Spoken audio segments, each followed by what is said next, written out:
Hello, good morning, good evening, good afternoon, wherever you may be on this fine planet. Today we're going to talk about easily my favorite movie. Not even just my favorite horror movie, my favorite movie. And that movie is Black Christmas from 1974. I don't know why I'm talking like this. The movie came out on December 20th, 1974, so this is marking the 50th anniversary of, it's not the scariest movie on the planet, because there's a lot more scarier movies out in this world. However, this is the last movie that scared the ever-loving shit out of me. I remember watching this on December 15th, my 16th birthday. Wow, this movie, I jumped up and closed my closet doors right away in my bedroom. This movie just stuck with me so much. There's not a movie that has really done that since. I mean, there's a lot of ghost movies that will do that for me. I think as a grown-ass man now, I'm just kind of like, slasher movies don't really bother me unless it's like maybe The Strangers, not chapter 1, but I do love chapter 1. Let's get chapter 2, chapter 3 going. Let's go. It's more so like ghost movies that kind of mess me up these days. So I hope you got your cup of coffee. I hope you got a pack of cigarettes, because we're going to talk about the 1974 great slasher film, Black Christmas. The 1974 horror masterpiece, Black Christmas, was directed by Bob Clark. Often credited as one of the earliest slasher films, Black Christmas laid the groundwork for the genre with its innovative storytelling, unsettling atmosphere, and subversive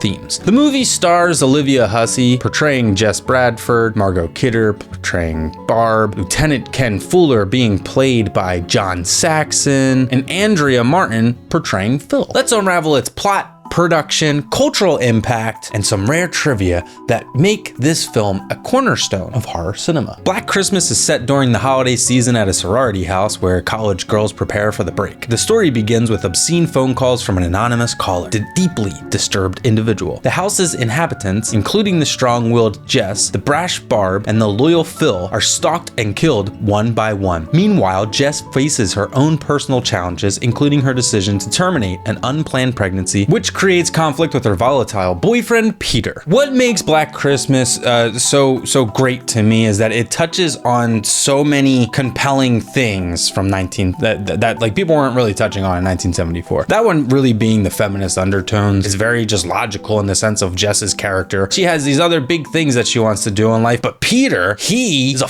weirdo. He's very controlling. He's typical 70s male guy who I suppose once his life goes to shit after a piano audition that he has, he's just then like, I want to buckle down. I want to marry you, Jess. I love you. I ain't got no career, but I'm trying to marry you, babe. You can't make a decision like that. You hadn't even asked me. Black Christmas introduced now iconic elements of the genre. The final girl, killer point of view shots, and a holiday setting as a backdrop for horror. Its voyeuristic camera work, particularly the killer's perspective, immerses viewers in an uncomfortably intimate way. Back then, they didn't even have like Steadicam. Hal Ashby was the first to use a Steadicam in 1976's Bound for Glory. And then I think most famously, it became known in Stanley Kubrick's The Shining. So you get these like really wild point of view shots from the killer, Billy, going up the wall, crawling in the house, and it's very shaky. It just feels like you're kind of playing like an RPG game or some shit.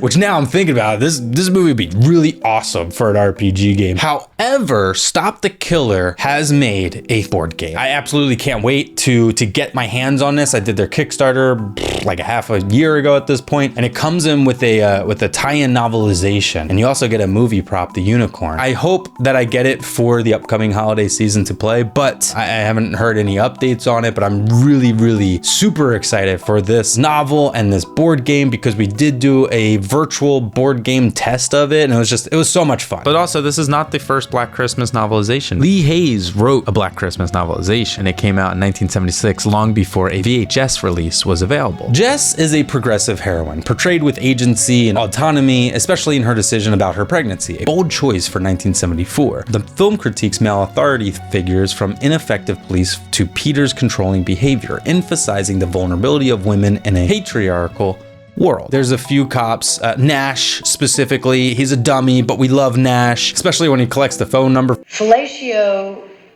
20880. He's so good, and watching this movie with an audience is one of the best experiences because there's so many. This movie's really funny. I mean, let's keep in mind, Bob Clark also is the director and writer of A Christmas Story, that famous Christmas Story movie that they play on TBS or whatever it's called nowadays for 24 hours. Let's also keep in mind that Bob Clark directed and wrote one of the greatest high school teen comedies, Porky's. The dude has comedy value to him, and he really brought that into this. I mean, Roy Moore wrote wrote the screenplay for Black Christmas, but Bob Clark, I have the screenplay somewhere. Staring at it's down there. Bob Clark did go in and he revised the hell out of that script, and he didn't get a credit for it, but like he really should have, because when you're going through that screenplay, like his notes are just literally all over the place of like, do this, change this line, change that line. The production of Black Christmas was as groundbreaking as the film itself. The use of handheld cameras for Billy's point of view shots was a technical marvel, giving the audience a visceral sense of stalking and dread. As I said before, we're constantly inside like the mind of this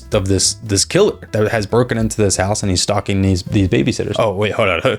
We're jumping ahead on what would be the following movie if Bob Clark were to make a sequel to Black Christmas. But anyway, we're getting there. But we're in the point of view of the stalking of these sorority girls, and that is damn near creepy in itself. The phone calls, a cacophony of guttural screams, whispers, and nonsensical ramblings were performed by a mix of actors, including Nick Mancuso, director Bob Clark, and an unnamed actress. The house's interior and attic were carefully constructed to feel claustrophobic and unnervingly personal, amplifying the sense of danger. Let's talk about the house itself. This house is so unique looking. It's very beautiful. I mean, it's a sorority house, so I mean, in the movie, it's a sorority house, so it's huge. I've been to Toronto a handful of times, and I've always wanted to go to see the original house. Now that the house has become so recognizable, it's hard to picture director Bob Clark and art director Karen Bromley seeing the interior for the first time. In the 2005 made-for-television series On Screen, Clark reflects, "I saw this little driveway in a little private house. I had no right to do what I did, I guess, but I pulled in there. That was it. That was the house I had to have. The people were very agreeable, kind of tickled pink at the idea, and inside, as a matter of fact, it was a studio off by itself, well off the street." And the house is located in the neighborhood of Cosmo Loma, Toronto. That house is like a dream house to like film in. I would imagine that it was probably pretty tight though, so they're probably like limited in the use of lighting and the use of like camera movements. I think they achieved the look and feel of this movie so well, probably within their limitations. Nick Mancuso, who provided the voice for Billy, also contributed to the killer's eerie breathing sounds by standing on his head while recording to constrict his diaphragm, making the breathing sound unnatural and strained. Give that man a raise. Bob Clark intentionally minimized on-screen gore, focusing instead on suspense and atmosphere. This decision gave the film a psychological edge, allowing the audience's imagination to fill in the horrific details. Just like 1978's Halloween, Black Christmas also did the same thing. There's only like one part of the movie that literally like has some blood in it. But also during that part with the blood in it, a fun little fact that I know is a shot of the glass unicorn. I believe it was the film gate or the film itself or the technician or something got messed up with the film, and there's this jittering effect going on, and that wasn't like intentional. That was completely by accident. I think it adds to such a creepy effect, especially with, I've said this in other videos before, where like if there's like a jolly type song playing and someone's getting murdered, I think it's just like the best combination on this planet. I think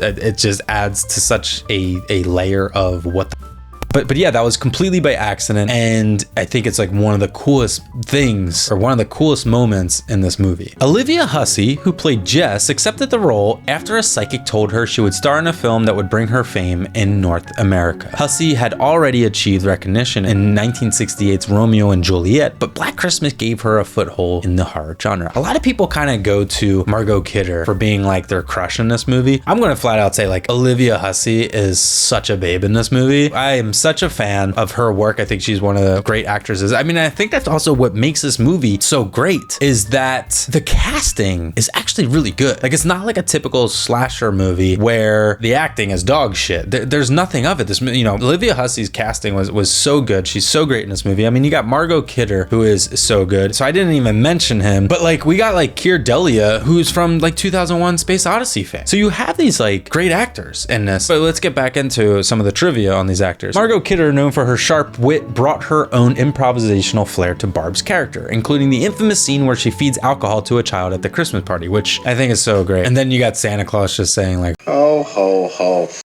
Delia, already a star from 2001 A Space Odyssey, filmed all of his scenes in just 5 days. Despite his limited screen time, his intense performance as Peter added to the film's psychological complexity. We kind of pinpoint that Peter is the red herring, and we're convinced that he's the killer. He's gonna come in, he's doing all this stuff, but then things don't start adding up when you kind of go back and look at things like Peter was over there, Peter was there. But Peter couldn't have. Peter was at the conservatory. Peter's an artist. Saturday Night Live alum Gilda Radner was initially set to play Phil, but had to drop out due to scheduling conflicts. Andrea Martin later took over the role. Gilda Radner would be pretty funny to be in this movie. That's great. No pun intended, I guess. But if you haven't also seen Saturday Night, the movie recently just is now available on VOD. That movie's awesome. That's probably maybe my favorite movie of the year. Haven't seen Nosferatu yet as recording this, so that could change, but I think Saturday Night is probably my favorite movie of the year. Toronto had an unseasonably warm winter during filming, so the production team had to use fake snow made from foam and a firefighter's water hose to create the wintry setting. The original title of the film's script was Stop Me. It was director Bob Clark who came up with the title Black Christmas, saying that he liked the irony of something dark occurring during such a festive holiday. The title is also a tongue-in-cheek reference to the Christmas song and 1954 film White Christmas. And also, upon initial release in the US, the film's title was changed to Silent Night, Evil Night because the American distributor feared the title Black Christmas might cause the film to be mistaken for a blaxploitation flick. However, the film didn't do well under the new title, and it was changed back to the original Black Christmas title, under which it was a success. I have an original one sheet, I think it's like 11 out of 174, and it says Silent Night, Evil Night on it. That is my like prized possession, because as I said, I love this movie. Apparently, the role of Peter was originally offered to Malcolm McDowell, but he turned it down, a decision McDowell regrets to this day when he saw the massive success of this film and its classic horror film status. I mean, Homeboy was in another great movie.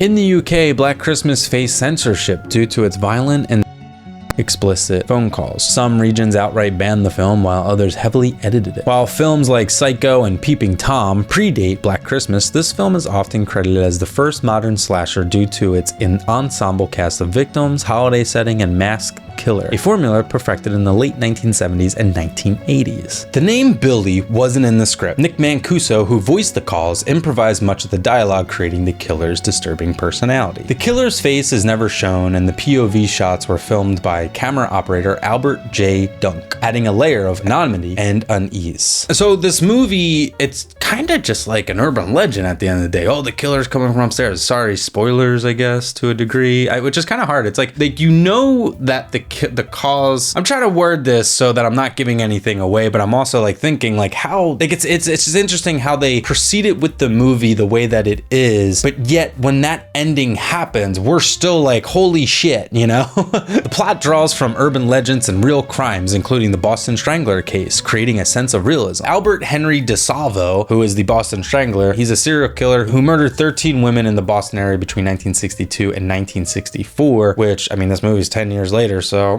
Director Bob Clark later directed A Christmas Story, a much lighter Christmas classic. He also influenced John Carpenter, inspiring Halloween. So there's a clip that I'm going to play right now. He and John were working on a film that were about some murderous family from the Appalachian Mountains. That was a project that never got made. John Carpenter had asked Bob Clark, are you going to make another Black Christmas? You know, that's one of my favorite films. And he said, no, I don't think I really want to. I want to go in different directions now. John Carpenter said, well, you know, if you were going to make it, what would you what would you do? It'll be he was captured. After all, he was put in an institution, and the movie will begin the night he escapes back in town, and they don't know it yet, and I'm going to call it Halloween. John Carpenter took that and ran with it, and of course Bob Clark was happy to let him. So I find that insanely interesting. Bob Clark, after Black Christmas, did not make another horror movie, so whatever, you know, John Carpenter took it, ran with it. Like, I want to say, like, Black Christmas kind of laid the groundwork for that type of movie, but then, like, maybe, I don't want to say Halloween perfected it by any means, but Halloween did do its own thing that, you know, became this insane franchise and, you know, multiple remakes, and everybody knows who Michael Myers is. Not a lot of people still know about Black Christmas. Like, I kind of talk about this movie as if it's like this little gem. Like, there's a lot of people that do know the movie, but once again, there's a ton of people that really don't know this movie. So if you haven't seen this movie, I should have probably said this in the beginning, but you should stop and go watch this movie, then come back. The original screenplay considered having Jess wake up in a psychiatric hospital, but Clark opted for the ambiguous, haunting ending. I don't want to spoil this, but I do want to talk. I want to talk about this a bit. So if you don't want to hear like a crazy spoiler, just jump ahead like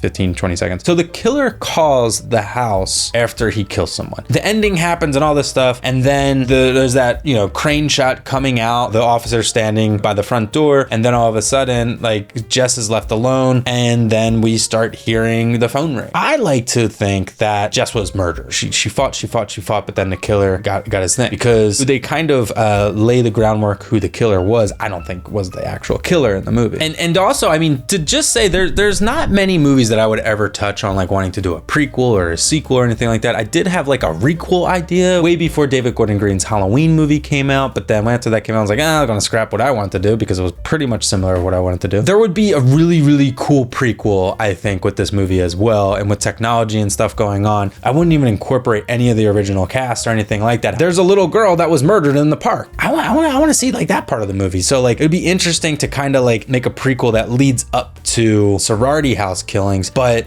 we're kind of also seeing like the other murders going on in the neighborhood and kind of where Billy kind of came from. Not necessarily family wise. That was touched on the 2006 Black Christmas remake, which we'll talk about that. Despite a lukewarm reception upon release, Black Christmas has grown into a cult classic. It inspired the slasher genre as we know it, influencing Halloween and countless others. It was daring in its feminist themes, groundbreaking in its technical execution, and chilling in its unresolved ending. They can't make this type of movie nowadays because of how ambiguous that ending is. Studios just we gotta know everything. That's why movie trailers are like 4 minutes long these days, and it just gives away the entire movie. And it's like, I don't need to see that movie now, thanks. I will save my $20. But I also think that's what kind of makes this movie is like the way that it ends, that chilling ending, because we're just kind of like, well, wait, hold on. If I was gonna make that requel, though, my whole thing was that like Jess, she fights because she's a fighter, she survives, she's, you know, so that phone call happens, but I think like there's a brutal beating or brutal attempt of a murder, and she kind of like, you know, on her last limb just kind of like, you know,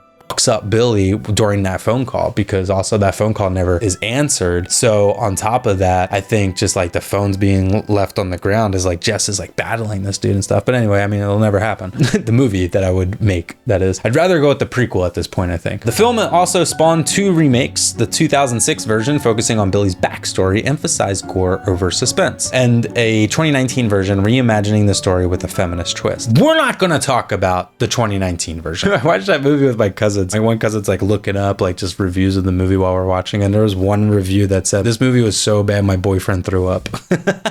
It's not good. I think Blumhouse, unfortunately, I think that they just kind of cashed in on like, oh, the Black Christmas title. Jesus, it makes the 2006 version like really good. And that being said, like the 2006 version, when that first came out, I remember seeing that in theaters when I was a young boy. When I saw that in theaters, I remember leaving like, oh, F this movie, blah, blah, blah. Then it really wasn't until like, you know, sat on it for a while, and years later, like I genuinely actually straight up enjoyed that movie. It's a fun one. I mean, it's a bit different. It dives into Billy's backstory, and it kind of goes a little zany and kooky, which I'm not for. Overall, I think it's actually a fun watch. Black Christmas isn't just a horror movie. It's a cinematic milestone. That's right. Its legacy continues to influence filmmakers and captivate audiences nearly 5 decades later. The chilling combination of unresolved terror, progressive themes, and technical innovation ensures it remains one of the most impactful horror films of all time. So the next time you hear a mysterious phone call or see a shadow in the attic, remember, the scariest horrors are the ones left unanswered. I can literally make a 12-hour long video on this, on how much I love this movie, but I won't do that. If you haven't seen 1974's Black Christmas, I highly recommend. I think it's just one of the best movies out there. Thanksgiving night, what I usually do, I pop this bad boy on and get ready for the holiday season. So what I think everyone should do is click off this video, because I'm sure you're probably still not here.